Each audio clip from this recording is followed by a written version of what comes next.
ஒற்றை தலைவலின்னு சொல்லக்கூடிய மைக்ரைன் இருக்கு. அவங்க மருந்து எடுத்துக்கிறாங்க.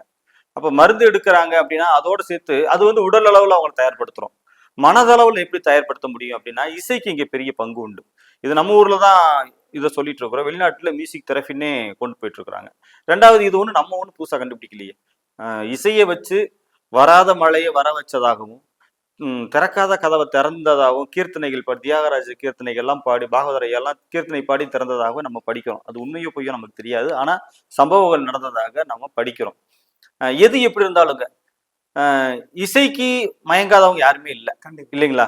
அப்ப அது இது எந்த அளவுக்கு சாத்தியம் அப்படின்னா என்னுடைய அனுபவத்துல நான் இங்க ட்ரீட்மெண்ட் கொடுத்துட்டு இருக்க வகையில நான் ஜாதகம் பார்த்துட்டு இருக்கிற வகையில நான் சொல்லி இப்போ ஒரு 6-7 மாசமாவே நிறைய பேருக்கு நம்ம ரிசல்ட் எடுத்துட்டு இருக்கிறோம். ரிலாக்ஸா இருக்குங்க. இதுக்கு ஒன்றும் பெருசா செலவு இல்லையே. பாட்டு கேளுங்க, இந்த ராகங்கள் கேளுங்க அப்படின்னு சொல்றதுல என்ன பிரச்சனை?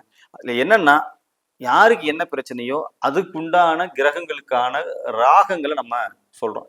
அதுக்குத்தான் நான் இந்த இந்த முறை தேவைப்படுதே தவிர எல்லாரும் எல்லா பாட்டையும் கேட்க சொல்ல முடியறது இல்லைங்க.